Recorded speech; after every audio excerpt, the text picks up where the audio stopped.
Hello, Hello, how's everybody doing? Dr. D, doing well. Good, good, good, good. Good to see you. How are you? We're gonna get started.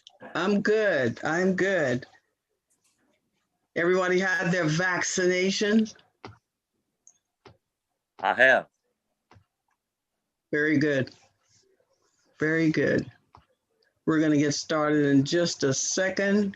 Let a few more people come in. Okay. I'm trying to keep this meeting at an hour or less. I know Hannah put 2 hours down, but there's absolutely no way I'm going to be on this Zoom for 2 hours in the evening. Harris, how are you? I'm well. And what do you mean you're not going to be here for 2 hours? I've been on Zoom all day long. I try to keep advisory meetings to 1 hour or less. Whatever we cannot do in an hour or less, we will table it for the next time. Well, Mindful of everyone's time, and I'm especially mindful of mine. well, it's interesting that you should say that because I find Zoom meetings to be more tiring than personal meetings. It really is. It wears me out. How about the others on the call? How do you feel about Zoom meetings? I'd rather be in person. Exactly. Me too. And I agree with you.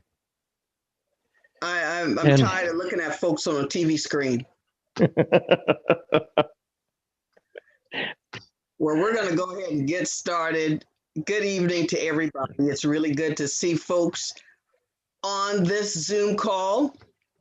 We're going to move right into how we're going to be proceeding in our advisory meetings from here on out. I'm restructuring all of my advisory councils to add a little more teeth into our meeting, adding some structure to our meetings so that we can get more conversation going that's going to be beneficial to our tribal communities.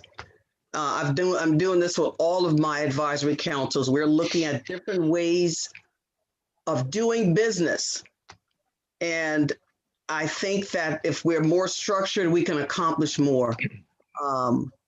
We are going to focus on those who are actual members of the council leading the discussions, and we will at the end leave it open for comments from those who are not official members of the council.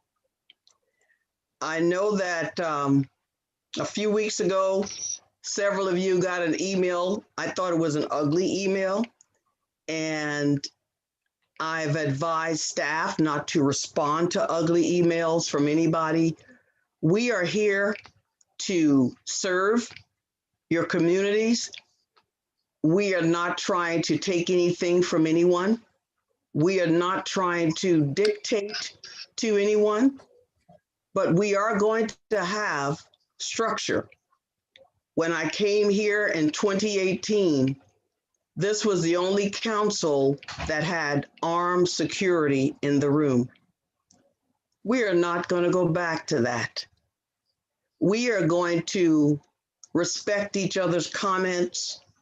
We are going to respect CMA staff, and staff will accommodate everyone as much as we possibly can within our rights or our authorities. And it is important. I think that we've made some progress, a lot of progress between CMA and the Native community. But there's always someone who wants to bring up something that happened 10 years ago. And it's not going to come back into our meetings. It's a fresh day, it's a new day, and we're looking to move forward. I have contracted one of the best grant writers in the state. She has written grants for most of MUSC's Children's Center, Children's Hospital. My priority to her is to get money to my Native communities. She is researching grants right now so that CMA can partner with you all on your projects to try and get resources to your communities. I know that Hannah and Jerry, they've visited several of you already, and they're going to continue visiting to build those relationships and to see what your priorities are. I think last week you all spent some time with Dexter. Yes. You all went out to the tribal land. We're looking at how we can get you some funds for the buildings that you want. The water project is still on the top of the priority list because we know how important it's going to be.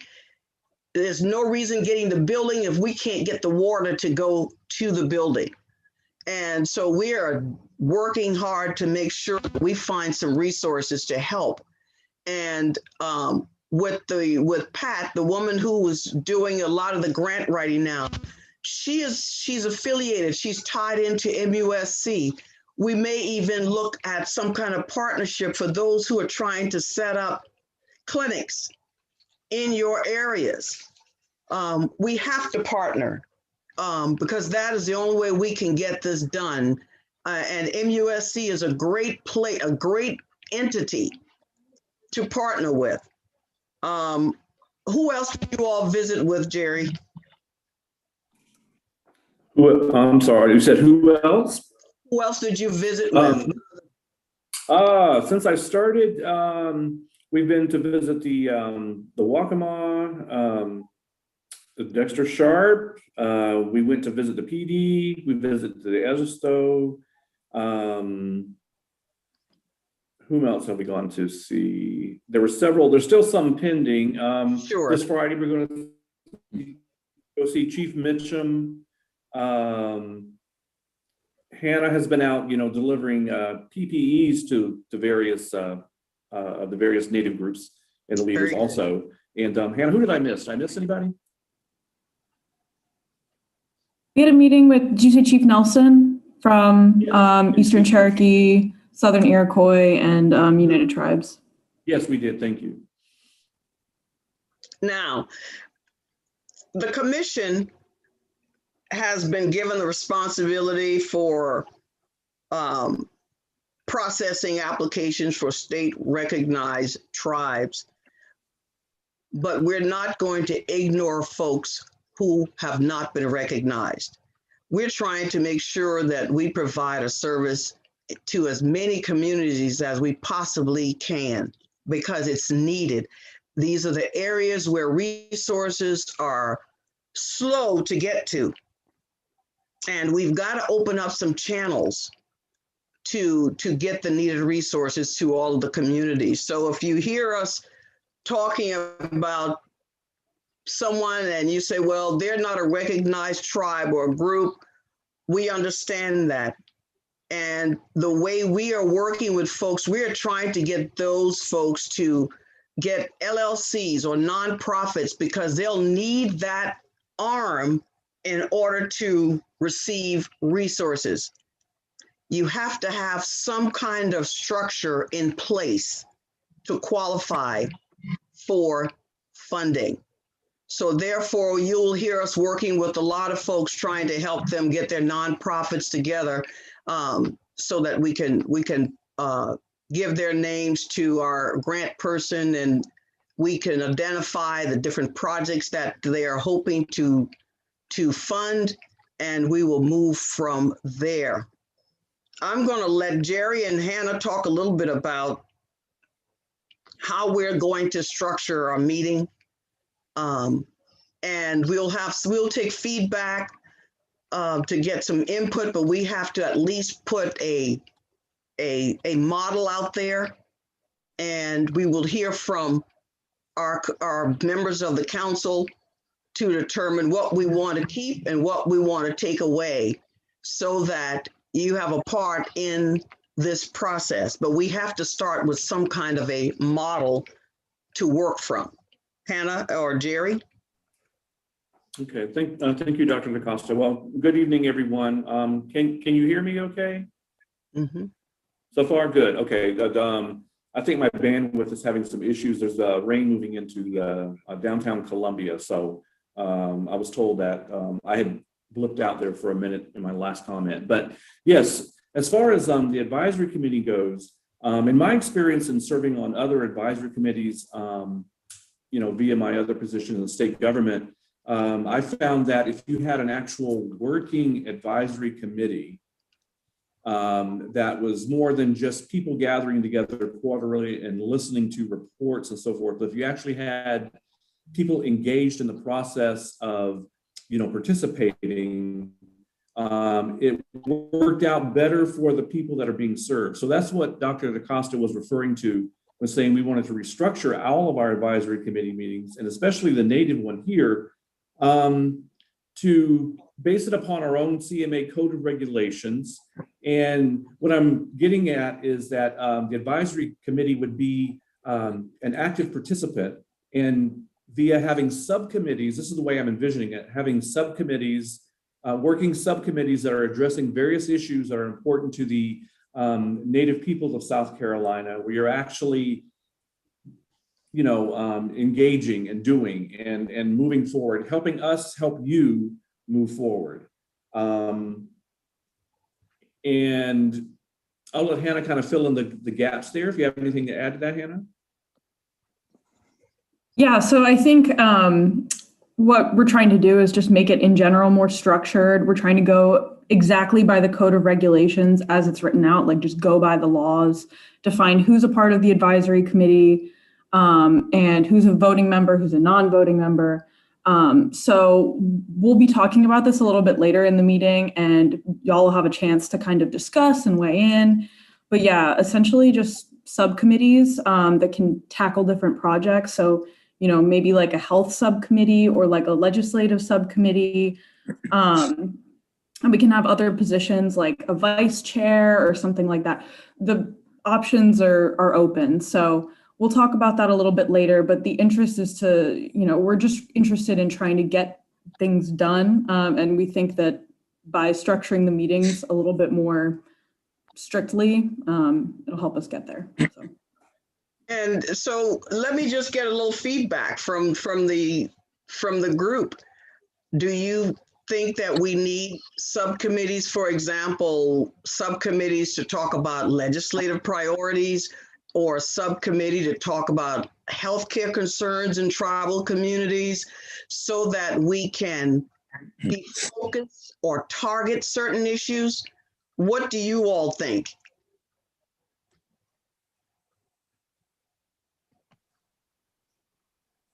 Dr. DaCosta, we definitely, Pine Hill is going to need a health committee, mainly because we have gotten the attention of the Seattle Indian Health Board. And in the process of our grant that we have through the Seattle Indian Health Board, they are providing an epidemiologist to partner with Pine Hill, the Commission for Minority Affairs, and mental health, and DHEC, for us to create the first South Carolina Native American health profile. And I believe a health committee is necessary to be able to complete that in a timely fashion. We do want every tribe, recognized or not or whatever, we want everybody involved, because this is Native American health we're talking about. Not who's Native, but who identifies as Native and their health information. Okay. Anyone else?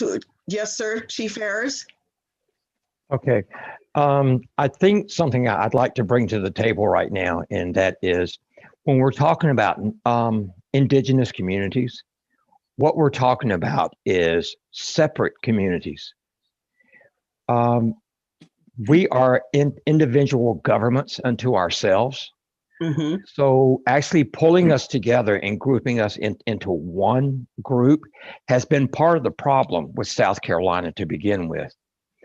What they need first and foremost is to recognize that the native sons and daughters of the great state of South Carolina are its indigenous community.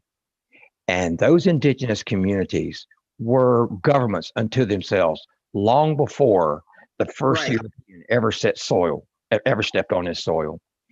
So I think South Carolina needs to step back and reintroduce itself to its indigenous community with Okay. an understanding of they're not here to actually put their hand out for handouts.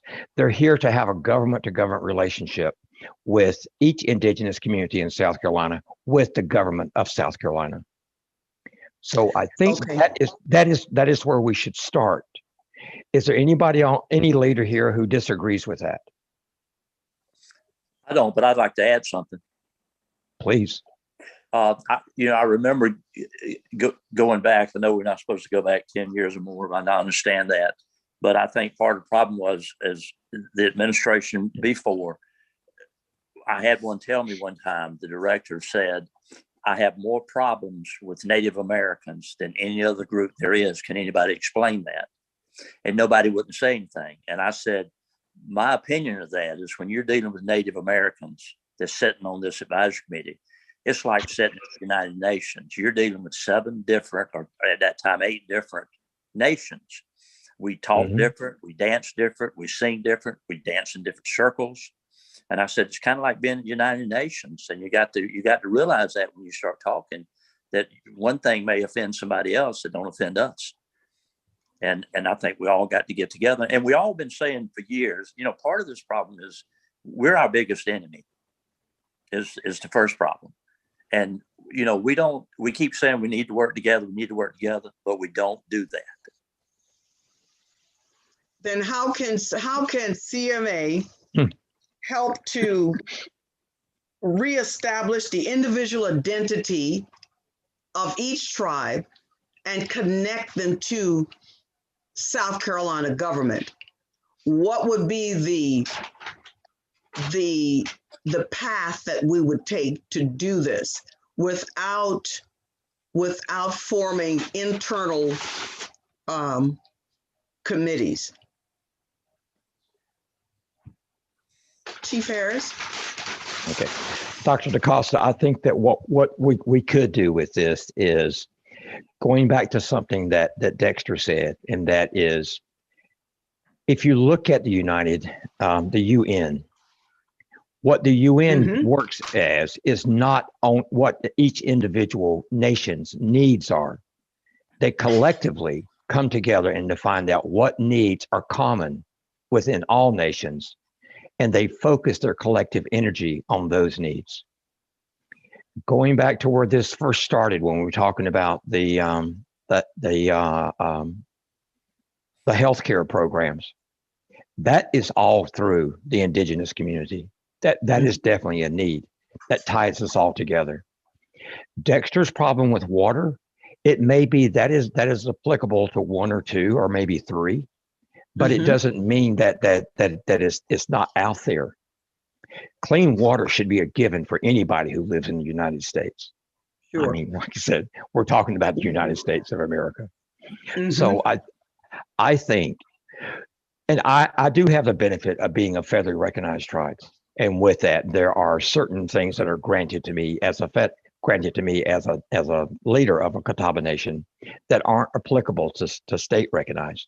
But if you take that just a couple of steps back and look at it, is within the federal government, there is a government to government relationship with indigenous communities that are federally recognized.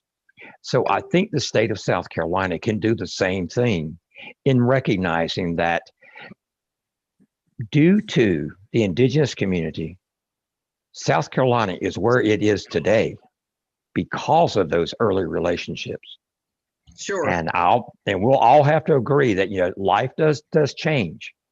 But I think at the other part of that is, it's not that we are entitled to anything.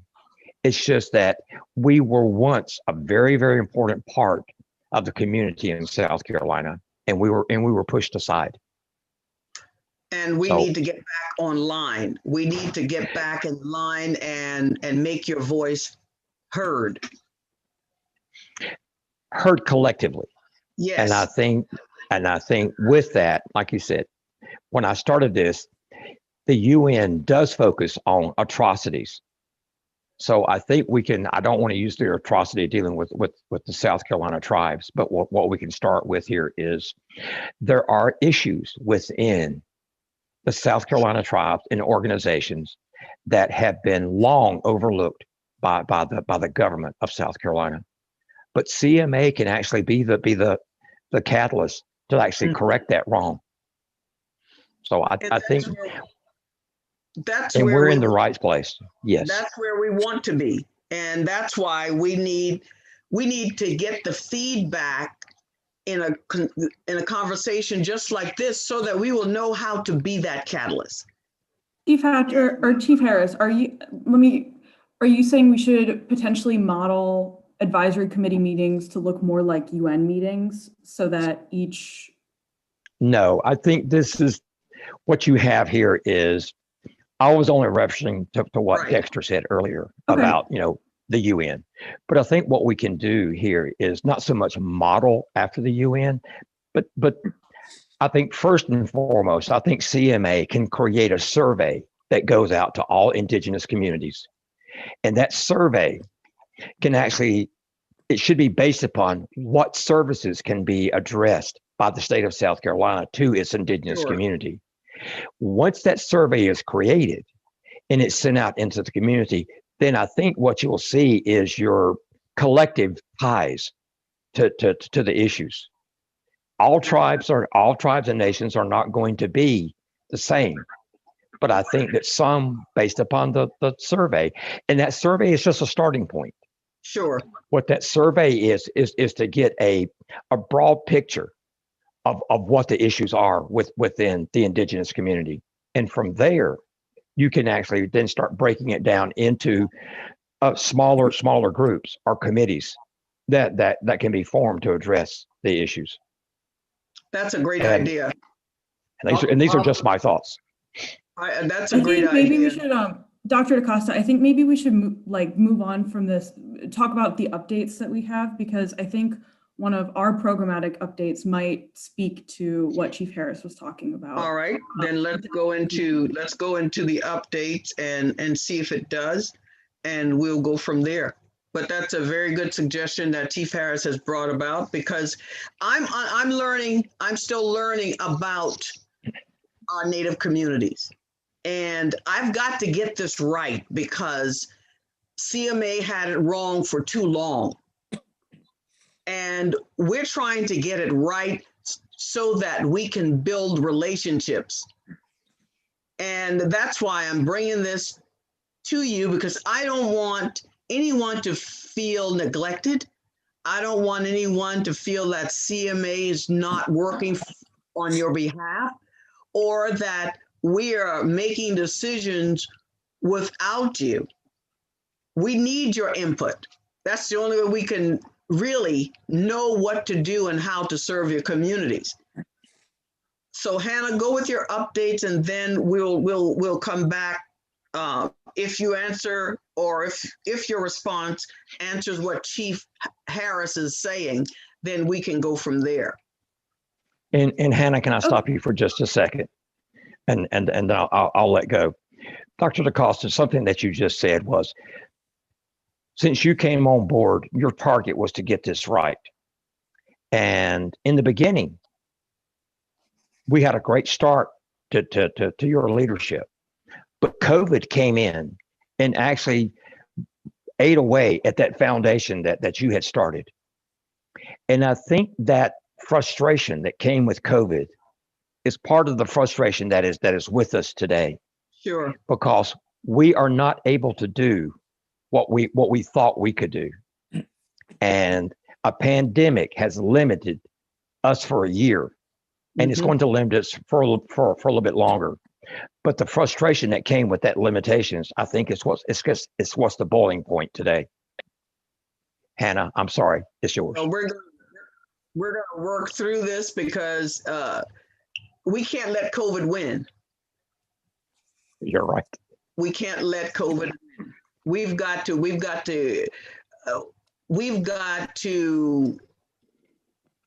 be resilient. We've got to bounce back in a way that is going to push us forward and not backwards. That's why it's so important for us to have this discussion today. We don't want to turn back. We want to keep moving. We want to keep moving forward. Go ahead, Hannah. Yes. So, yes, I agree. COVID has been very frustrating, and we are excited to be moving forward. So for the updates, I think Jerry's going to give our kind of programmatic update. And then if there are program managers from the commission on the call, I'd love for y'all to give a little bit, like a minute update on what you're up to. And then we can go around and give updates on what's going on in your tribe. We're trying to, keep it to an hour, so brief updates. And we also have Marie Bevins from DHEC on the call, who I've been working with to get y'all PPE, and also she's going to talk about vaccines and data collection at DHEC. So after we give some updates, I think we are going to give Marie the floor, and then we will open up the discussion a little bit wider to the advisory committee, and also our division compendium, which I think Jerry's probably going to touch on a little bit. All right. Okay. Thank you, Hannah. Before I start the programmatic updates, I want to say to Chief Harris that you are definitely correct when you're talking about individual nations and tribes, because just from my own experience back home, my tribe, the Penobscot Nation, is not the Passamaquoddy, and the Passamaquoddy are not the Maliseet, and vice versa. So even though those are the primary tribes in the state of Maine, the state of Maine has recognized that each nation is a nation in itself and has to address those individual concerns. So I certainly can relate to that. As far as our updates go, as you know, first I'd like to say thank you for those who are on the call who have taken my hand when I've reached out to you to make these site visits, to go to those listening sessions with you guys, just to get to know you on a more personal level. Again, Zoom is a great backup, but I am not a lover of Zoom either, which is why I've scheduled those, on-site meetings so we could have, in-person, face-to-face, and get to know each other as individuals. And I'm not just the, program manager, and you're just not the chief, and just to develop that personal rapport. So I'm looking forward to the future ones that we're scheduling, and others who haven't responded yet, I hope you will. In our updates, I think what Hannah was relating to, as far as, and what Chief Harris was talking about, making your needs known, my idea to sort of get a better handle on what every group here that's represented, what your needs are, was the development of a needs assessment, what do you want to call it, a survey or a questionnaire, to be sent out to the various chiefs across the state, to their communities, to find out what exactly are the needs, and not lump and assume that everyone is going to need the same thing. As you said, not everyone's going to need water rights addressed, or health needs, I think, is across the board, but we could be wrong. Maybe not everybody needs health needs addressed. But anyway, the development of a needs assessment questionnaire, that I already have a model that I like to follow. So I'm hoping we can get that out in the next week or so. Let Dr. DaCosta take a look at it, and then before we disperse it. And internally, I've also been working on my banner project, which is the development of a disability resources guide for not only for CMA staff, but for everyone that serves on the advisory council as well. And as you may know, if you have members of your communities that are that have various disabilities, many times they are not aware of and are not receiving the proper services that they could get from other state government agencies. So that was the purpose of me developing this, and it's about 90% complete. We've developed a MOU, Memorandum of Understanding, with the South Carolina Vocational Rehabilitation Department to get everyone connected with them. And we have one tentatively waiting with the commission, South Carolina Commission for the Blind as well. So I'm just waiting for the commissioner, my former boss, to send that back over to us, and then we can fully implement it. So when that is done, we will distribute that to the chiefs across the state for use, so that that special segment of your population will be able to be connected with services that maybe could lead into employment, services that will enhance their independent living abilities.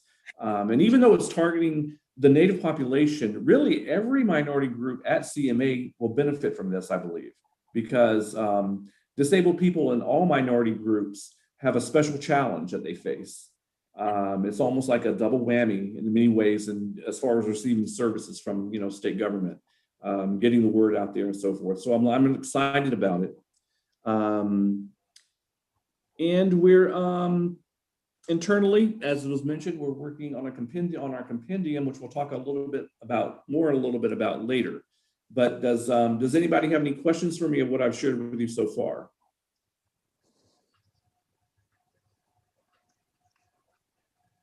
If you can hear me.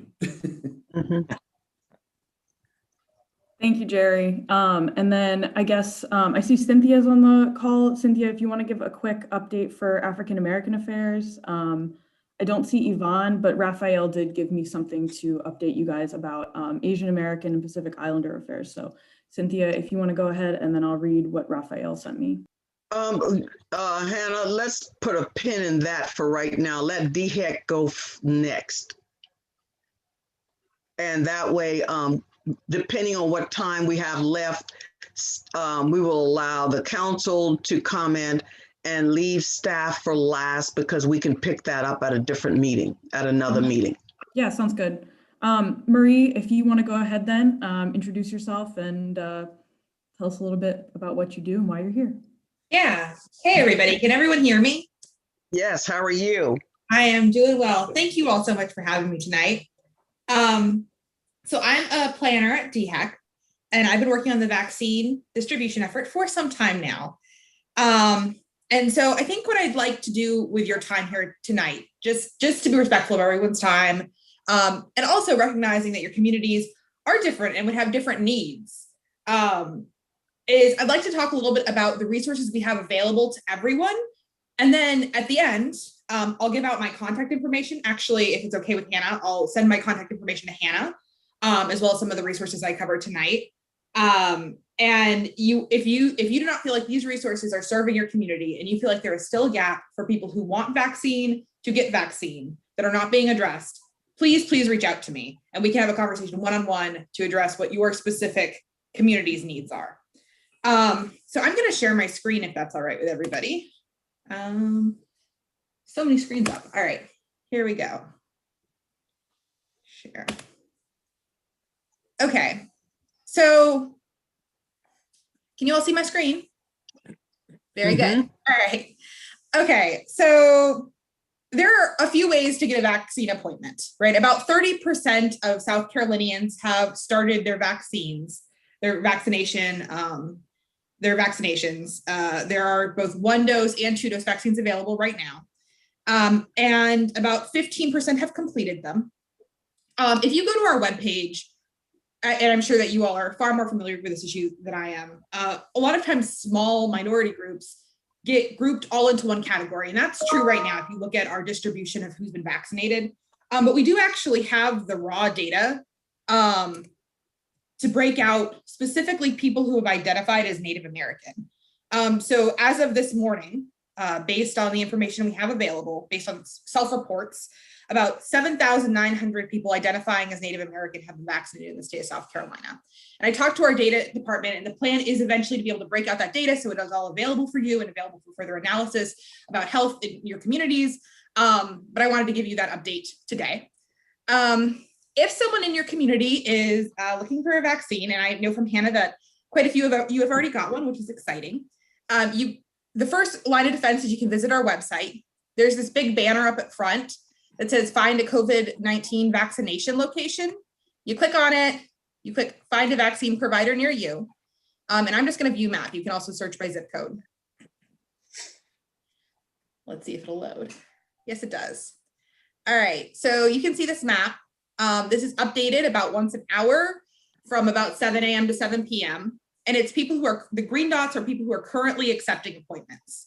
And this is really exciting, especially considering that today, as of today, everyone over the age of 15, or everyone over the age of 16 and older, I should say, are eligible for vaccination in South Carolina.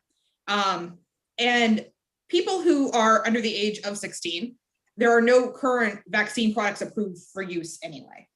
So you can scroll in and you can click on a dot. I'll click on a dot over here. And you can see all of the sign up and registration. Now, I know that a lot of people do not have internet or are not comfortable using internet, so I'm just going to go back to that original page. Let me see if I can just close that out. And you can also call, and I'll be sure to share this number with you. If someone would like a vaccine appointment, they can just call this number right here, the 1-866-365-8110. And someone on the line should be able to make an appointment for them at a local vaccine clinic. So that's for people who don't have computers or maybe don't have access to internet. The third option that you would have is you say, hey, I'm in a rural area.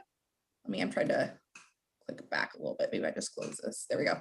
If you're in a rural area and you don't see any sites near you, but you maybe have somewhere that you all gather, or a community or tribal lands or a building or a church or whatever it may be, and you want to allow providers to come to that site to give vaccines to the community as a whole, you can click this link right in this banner that says, want your facility be considered for a vaccine site? And you can click right here and you fill out just a few questions.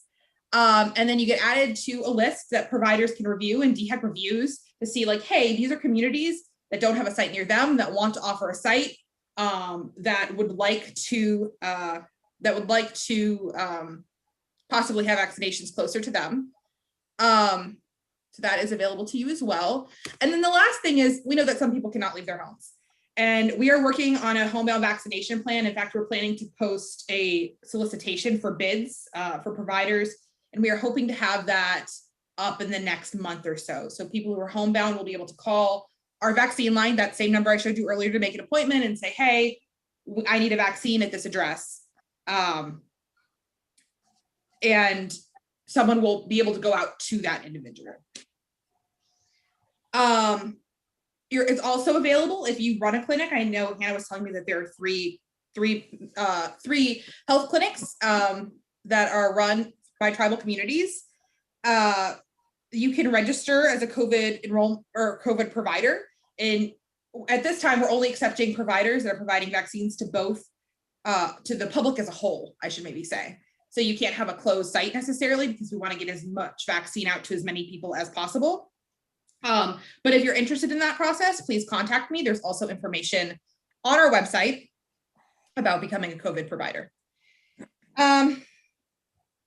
Yeah, so I think that it is likely, or I imagine that there might still be some gaps, that none of these services might be appropriate for your community, or you might still have concerns. And if that is the case, please, please, please give me a call and we can discuss what strategies and what tactics and what plan might be appropriate for your specific community.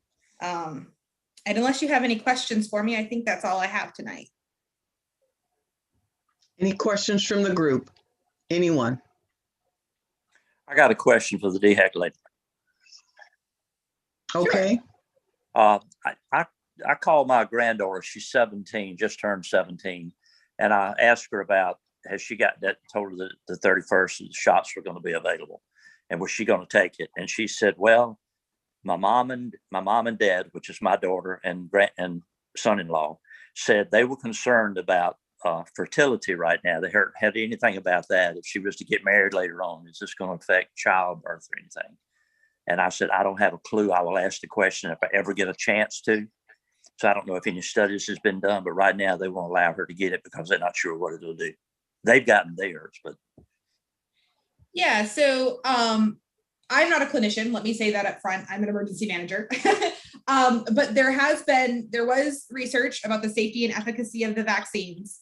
And that was not a known side effect. But what I can do is I can have ACC, our medical department, I'll have them draft a response and I'll have them send that out to you. Just so you can get an answer from someone who definitely knows the right one, the best available resource. Thank you. Marie, I've got two questions if you'll accept two.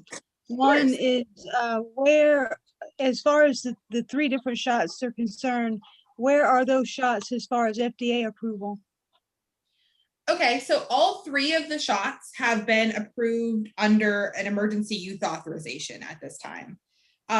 So that is not a full FDA approval, but it is the FDA saying that there is enough evidence to say that these vaccines are safe and effective for what we have indicated.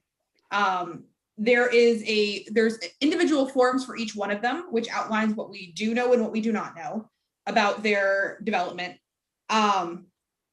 And so before you were to get a vaccine, a form would be provided to you to say, this is exactly what we know about this vaccine. And so that way everyone can really have an informed choice about whether they'd like to get it or not. Okay, and the second question I have, the drugstore next to our Pine Hill Health Network, they are offering the Johnson & Johnson shot, but they said that once they run out and they're scheduled through, I think she said April the 29th, that she does not want to offer the vaccine anymore, that if Pine Hill Health Network could get the vaccine, that they would volunteer to give the shots for us. So how would we, with that one option to become a location site, how would that work for us, since we're right next to somebody that's already providing the vaccine but doesn't plan to in the future? How would we go about asking to pick up where they stop? Yeah, so okay, I think I might be I'm going to answer the question. I'm going to answer your question as I understood it, and please tell me if I misunderstood. So the first thing is that you can enroll to be a site, even if there's a site right next to you. We understand that sometimes sites that are very close serve different communities, or sometimes they offer vaccination services at different days. We still do have a pretty significant shortage in the state, in fact, nationally. So the demand for vaccine far outweighs the supply at this time. But we're starting to get a little bit more each week, and it's creeping up. So we're hoping that we'll pretty soon be able to give a vaccine to anyone who wants one, or have the supply to do so. So you could enroll to be a provider. Also, if you have another provider who's near you, who you trust, who you like, you can absolutely work with them. And if they want to receive the vaccines and vaccinate you on your behalf, maybe just, shoot me an email, or you can give me a phone call and say like, hey, we've worked out this arrangement with them, just so we have some situational awareness of that. But yeah, any provider that has the vaccine who you would like to vaccinate, if they're willing to go and vaccinate in your community and do offsite services, then that is absolutely an option. Did that answer your question? Sorry, and like Marie said, I'll be sending out, whatever contact information and links that she sends me after the meeting. I'll be sending out like a big follow-up email with notes and everything. So Marie's also the person who helped get PPE for all of you guys. So she's been really great. Thank you. So thank you for all the information and for the masks and all of that. You've been awesome. I am happy to help any way we can. Any way we can. Please reach out if the services and the options that I covered today you don't feel like are good options, or you just need more information, please reach out to me. And Hannah will send out that information, as well as getting Dexter his answer back, and send the resources out as well. Very good. Thank you, Marie. Thank you, everybody. All right.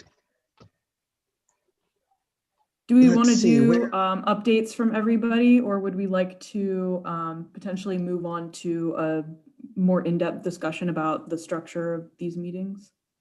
I would like to focus on the council for today, and not worry about other staff updates. let me just explain to the council what we do. One thing that we've added is that program managers will give a brief overview of what they're doing with their populations. So they'd come into our council meeting and just share information. But for the sake of time, I think it's critical that we try to understand how we're going to proceed from this day forward with this council and with your best interest in mind. So why don't we go on into that discussion and get some action items, and then we will close out for the evening. Okay. I guess, Jerry, correct me if I'm wrong, but I think what we want to talk about during this meeting is ideas. If we like the subcommittee idea, what kind of subcommittees you would want to form, just like what you would like to get out of this council, and how it would work best for you, like what ideas you have and what direction y'all want to take it.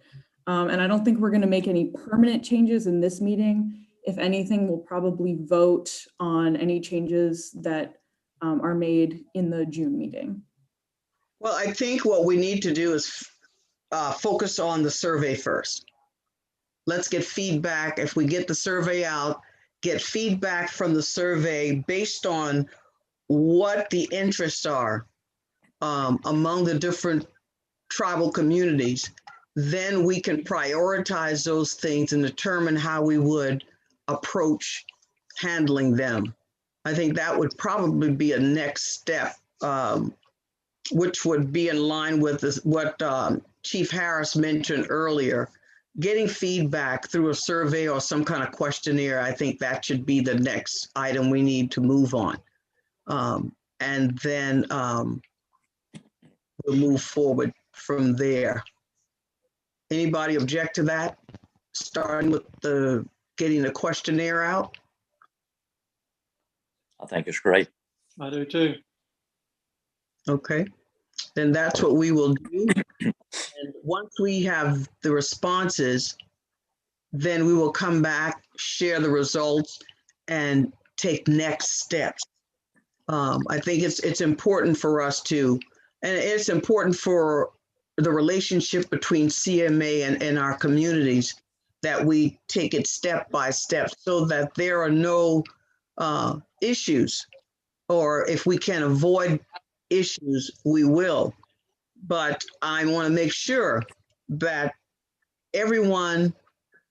all of you have a say in how we pull this all together, because it's for the good of CMA as well as the good of all of you on this call and your communities. Dr. Leader, we haven't heard from you in a while. You want to say hi to the group? Are you? Hi. I was eating dinner. I didn't want to be seen chewing. I figured that'd be rude. My apologies for coming a little bit late. SLED is a new server which was kicking out everybody's reports. So I was on the phone with them trying to get this thing to work. But sorry, I'm here. Very good. I just wanted you to say hi. We hadn't seen you in a long time. It's been busy. It's been ridiculous. I can imagine. Yeah, but it's okay. We're getting towards the end of the pandemic. People are getting their shots. That's all good. Absolutely. I think it's a good thing. We just wanted to say hi and wanted to see you. Well, as long as I don't break your computer screens, but that's fine. Good to see you all. Chief Harris, I see your hand up. Yes, you do see my hand up.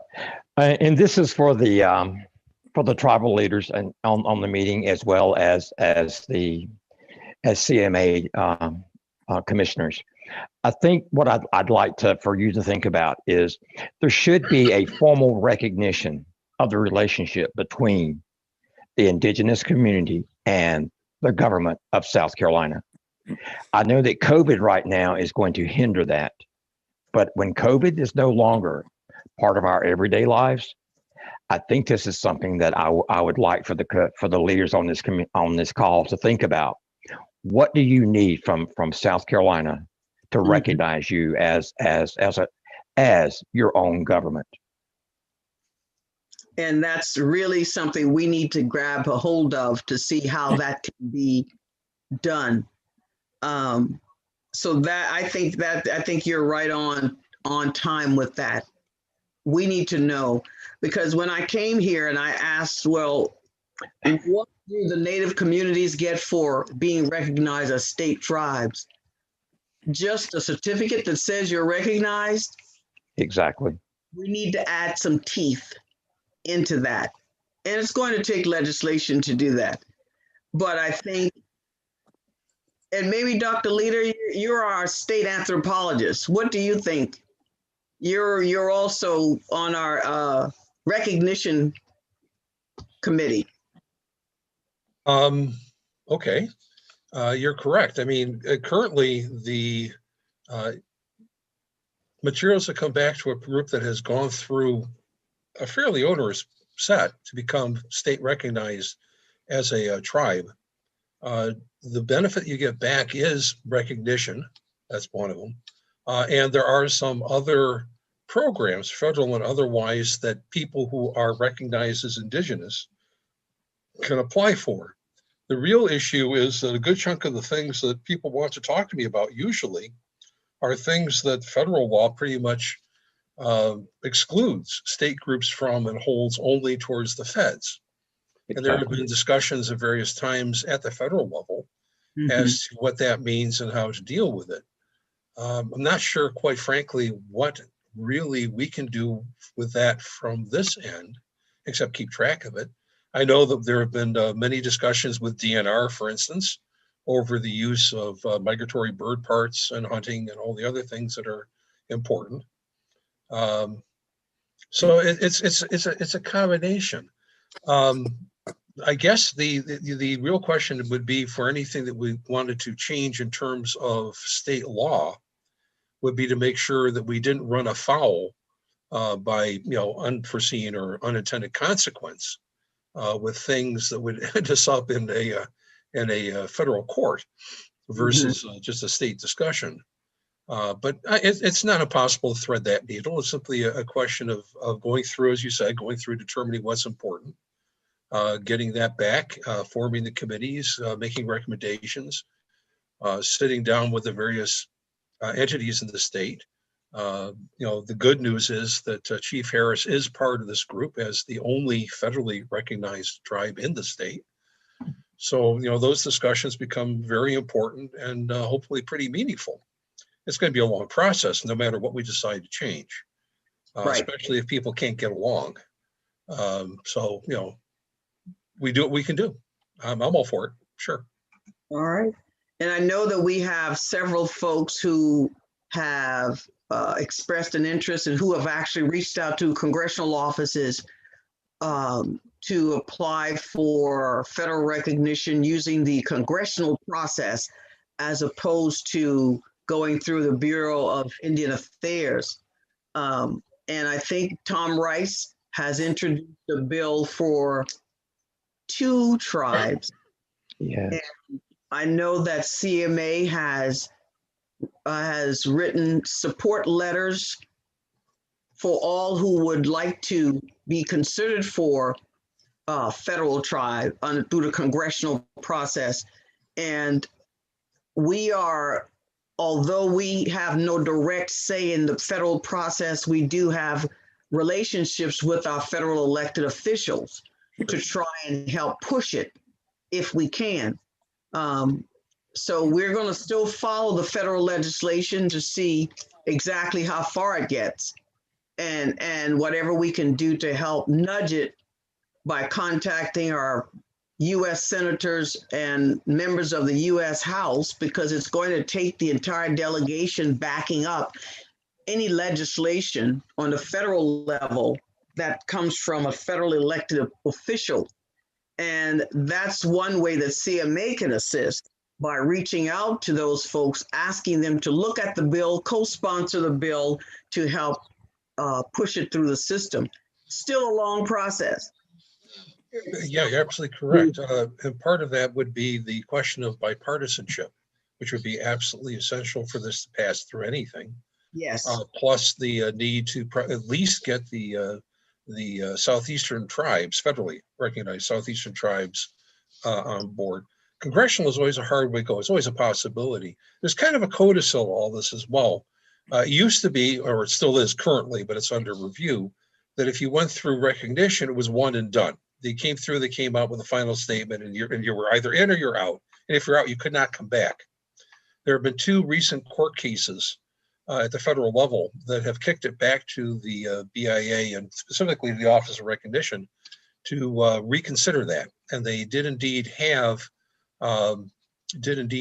a open forum at one point about a month ago that not everybody heard about, where that was discussed.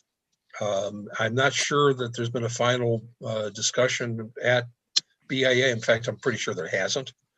They now have a new, director, et cetera, for Interior and everything else. It should be interesting to see how this plays out. But for those groups that decide to go the traditional route through BIA and the Office of Recognition, you may end up having 2 bites at the apple, although I wouldn't bet on it. Congressional is difficult. Talk to Lumpy about congressional. Dr. DaCosta, my name is Chief Marshall. I was in that forum, and we had a 2-hour forum. It was about region, and I'm a Creek Muskogee, and we had a lengthy discussion about things that the federal government was doing and wasn't doing, and it's basically what South Carolina is trying to do now. But my major thing is, I was on the Savannah River Nuclear Board some 20 years ago, and we gave 10,000 acres of land back to the state, but that should have went to the tribes, because Bill Richardson appointed me to be on the Savannah River Nuclear Board, which deals with Georgia and South Carolina, and because of the nuclear waste that comes from the Savannah nuclear plant. And I feel like that the Savannah nuclear plant should be one of those entities that's put on a discussion with the state of South Carolina. Thank you, sir. When we get to the point of prioritizing issues, it'll be up to the communities which issues we'll attack first, second, or third. And that will be something that we will take up once we get the questionnaire returned. Please answer your questionnaires and get them back as soon as possible so that we can share the results and move forward and how we're going to proceed from this day forward. Any other concerns we need to address before we end today? I got a question about the government. Yes, sir. Imagine that. Getting back to our water thing, just to make an example of it. I was tasked with a list for me to do, and that was to get a letter to Tim Scott, get a letter to Lindsey Graham, get a letter to Donald Trump, get a letter to Danny Burton, get one to Congressman Duncan, because we were getting a grant for water, and Dr. DaCosta, she's aware of this and was involved in this. I sent the letters out. I sent a copy of the grant for them to read. Every one of them got back, and their answer was, no, it's federal money. I contacted every one of those group of people and said, I know that it's federal money, but it states in the grant it's for infrastructure, for water, for communities like ours. They still said no, they wouldn't support it. I said, will Tim Scott send me a letter saying no? No, he won't. Will Lindsey Graham? Lindsey Graham sent one and said, I won't support anything that's not federal. Danny Burton, our senator, he said no. I said, Danny Burton, you're not even a federal senator. You're our state senator. You live 6 miles from our tribal ground. You run a business 3 miles from our tribal ground. And you won't even give me a letter saying I support your efforts to get the grant? He said, no, I won't, because it's federal money. So once that happens, I'm done. I mean, who do I go to that will call those people and say, why did you say no? And you have a 501c3? Oh, Your yeah. state recognized, and you have a 501c3. I do. which qualifies you for really any public dollars, any public grants. Yeah, but once they tell me no, I got nowhere to go. And every one of them told me no. We need to revisit that Yeah, We need- you do. again, because if you have a if you have a nonprofit structure, you qualify for just about any kind of grant that's out there. And where's Chief Mitchum? Chief Mitchum, have you gotten any federal grants? Actually, the one I was speaking of earlier, the Sweetgrass grant, is through the Seattle Indian Health Board, and that is a federal funded grant. But we had to go through Seattle to get it. When you're a nonprofit, it's no different than us getting the CARES money from the federal government and giving it to nonprofits in the state of South Carolina. Because the description does not say that whether or not you're Native American or anything, it just says if you're a nonprofit. So I'm not understanding why they would not support the application. But we need to revisit that. We need to revisit that, and I'm going to need to call some folks on my own to find out, because you see, a lot of times staff will answer those letters and members have no clue that the letters ever came in. So Yeah, I ended up talking to each one of them staff, and Yeah. and they told me when I called back that they would not send me a letter because of that. and see, that's when you need to really get the word to the elected official. Well, And when you can't get to the elected officials, that's my I know. problem. I They know won't it. talk to- Danny Burden won't meet with us at all. I've never met with him. He's told me 4 different times we would meet, hadn't yet. And I've talked to Hannah about it to get it with the DHEC when we're talking about the water project. He needs to be at that table with us, and with the Lawrence County Water and Sewer, and with the Lawrence County Administrator, whoever else is on there. But I don't know how to get him to the table. He won't return my phone calls. All right, let's revisit that. If you can get copies of those letters from those elected officials to Hannah or Jerry, and let me call them directly, because most of them I know. Most I of them. only got a letter back from one of them, and that was Lindsey Graham, that said no. Okay, then I will certainly reach out to his person also, and Senator Scott, as well as Jeff Duncan, and to see why. And I guarantee you, these folks never knew you wrote in. Staff has taken it upon themselves to answer the letter. I've been on the Hill 20 years. I've seen it happen often. So get those to me, or get that letter to me, and get me a copy of what you sent them. And Okay. let me try reaching them directly, and we can see what kind of results we get from there.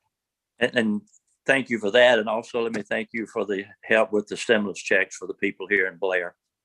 Wonderful. Apparently I became an advocate for the African Americans and had to give up the Indian stuff for a while, but they worked. Bobby got his, so. Very good. Yes, indeed. You came through, you advocated, and you called and said these folks didn't get their checks. Thank God they got their checks. Thanks Yeah. to you calling in on their behalf. You're an ambassador for the community. So that's a great thing. Any other Thank you. concerns before we end? Dr. DaCosta, I have some concerns I want to bring to the group, but really to deliver a message for the state. Berkeley County, which you all know is the hottest, fastest growing county in the nation.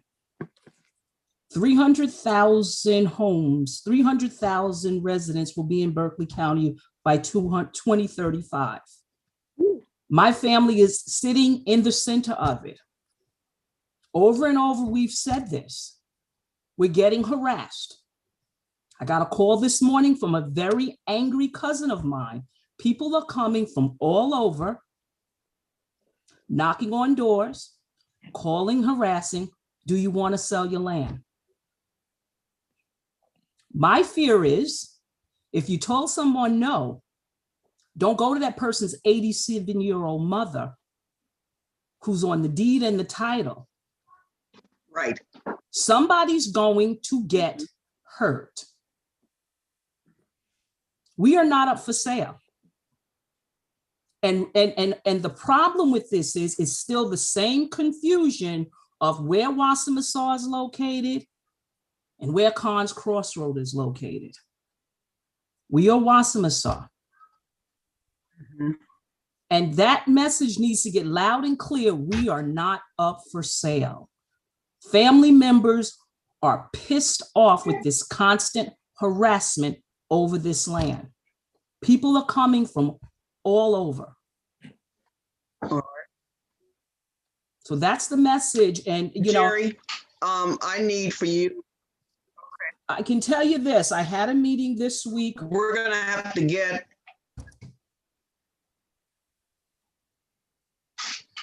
I had a meeting this week and I'm connecting with the Your coastal, for- with the Coastal Conservation League. They're gonna help us because we're gonna put we're trying to Right. put some right, restrictions they do. in place where this development is right at our back door. We don't need people riding through our community saying, oh, y'all living good back here. Yeah, we have land and we want to keep it that way. So I'm asking this Yeah. state for help again. We should be protected from this harassment. But we're like open to the market. They have land, go after them. People are going to take matters into their own hand. Have you, may I ask a question? Have you contacted both local law enforcement and state law enforcement and told them that you're harassed officially? They're aware of it. They even put a private sign on my family's land, on one of the blue, you know, the blue signs to say it's a private road, but nobody respects that. That's And not what not I'm all- asking. I'm sorry, that's not what I'm asking.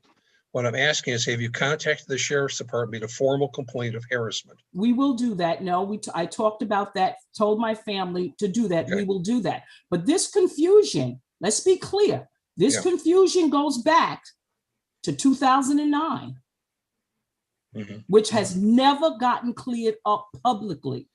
Never gotten cleared up publicly. Okay.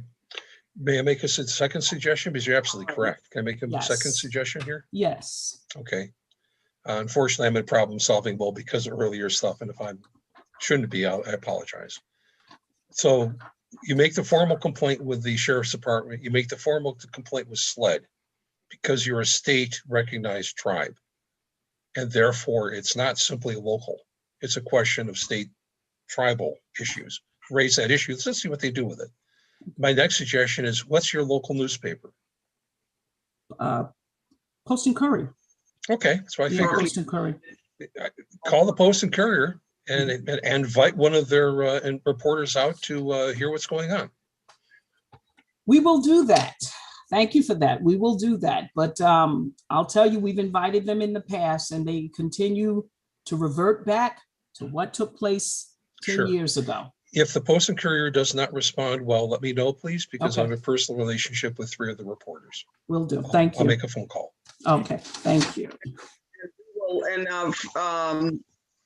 that was one of the meetings we wanted to schedule, is to bring in an attorney specializing in Indian land to discuss some of the issues, some of your rights as landowners. Jerry, maybe we need to push that up the agenda to try, and we're probably going to have to bring somebody in from North Carolina, I would think. Not sure if we have anyone who specializes in that in South Carolina, but we really do need to take a look at this, because you see, we don't have any more land. Land does not grow like trees.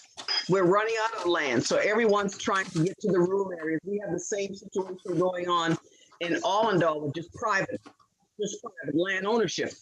Every day someone wants to buy my house. you know, because they want to come out to the rural area. So I Mhm. understand your fight. So therefore, we will definitely get into the, if you would do as Dr. Lita has advised, and we will try to get some legal Okay. advising also on what you can do, what your family can do to protect your land rights and go from there. Okay, thank you. All right. Chief Mitchum? Is your hand up or are you waving at me? You're frozen. No, in hearing what Lisa's talking about with land and hearing Dr. Leader, it came to mind, I wanted to ask about the Rutland Cemetery in our area, which is actually I believe it's a Beaver Creek claimed cemetery, but the family keeps contacting me about that cemetery. What is it that I'm supposed to tell them other than keep calling Dr. Leader? Well, the Rutland Cemetery, I don't know how many of you are familiar with what happened out at Rutland Cemetery. Rutland Cemetery is visible on some of the earlier satellite photographs. And of course, there are people who have direct knowledge of it. It doesn't seem to exist anymore because a house was built next to it, and apparently it may have been bulldozed. That's the alleged. The family has been in contact with a number of people, including the owner of the property's father, who apparently did the work, built the house, and apparently may have at least allegedly bulldozed it. Last time I was involved with it, which has been some time ago, Senator Hutto was their attorney of record who was dealing with it in terms of the courts. I had offered to go out there with equipment, even if it's been bulldozed, as we discovered at other locations on Moncks Corner and other places. Cantley Irvin Landing, for instance, it is possible to pick up signatures from burials because they very rarely get them all. So that was offered. I'm not sure what the precise point it is at this time. I know that they were going back and forth and that the landowner wanted to hire a engineering firm with no background in archaeology, or apparently, as I understand it, specifically with cemetery burials of this age. There's a huge difference between what we're talking about in this area and going off to like Greenlawn or a modern, perpetual care cemetery with in-ground vaults. It's not that easy to find what you're looking for if you don't know what you're looking for. And we've all seen that a number of times now. Chris has seen it as well. So I'm on call and waiting to see what the final legal status is so I can go do the job if they like it. And of course, there would be no charge because this is something that I would simply be doing as part of my office as being asked. So we are what we are. And I would guess that it's between the family, the attorney, and the current landowner. And to such time as they figure it out, the rest of us are just more or less here. Okay, so I suppose the short answer is to tell them to keep calling you. The short answer is to keep talking to their senator, follow his advice, and get it done so they can get out there and do the job. Calling me doesn't do a lot of good because my statement's going to be, you need to talk to your attorney. It's in the courts. Yeah, and I understand. It's just that the senator is the attorney for the family that built the house on top of the cemetery. No. The senator is for the family of the people buried in the cemetery. He is not the attorney for the people who built the house. I was there at 2 meetings with him where he had those people in there and he was specifically advising them. I was simply a fly on the wall because he wanted me to respond to 2 questions. No, Senator Hutto is the attorney of record for the family. At least he was, unless they fired him, who knows? Yeah. But the best of my knowledge is he's still their attorney. So Hutto needs to give the green light to do what needs to be done. I think he needs to get the family to agree with his means of moving forward to get the things done.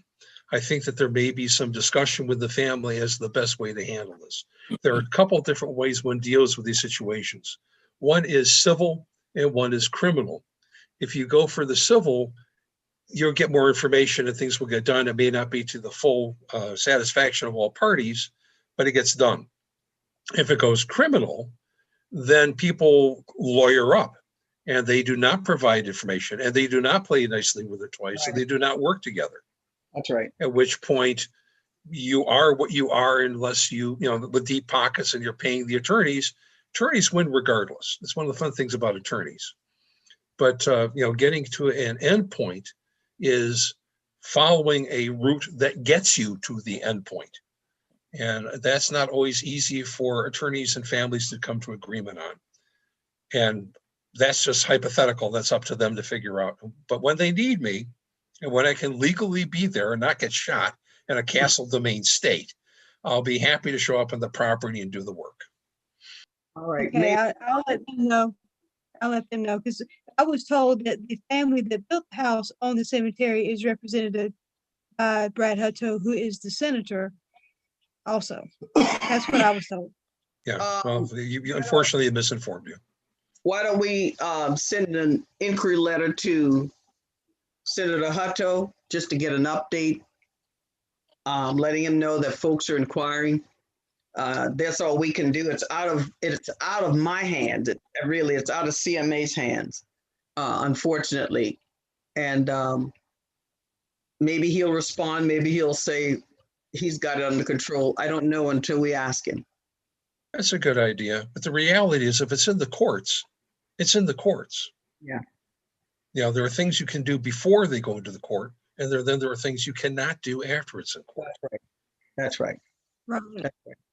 And I appreciate that, because I keep getting asked about it. It's not a cemetery that is affiliated to Pine Hill.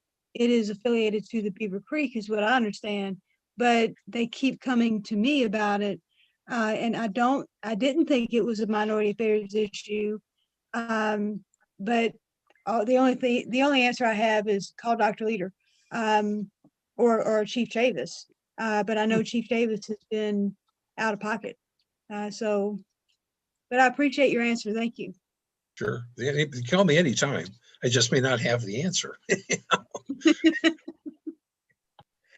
All right. Any other comments before we close?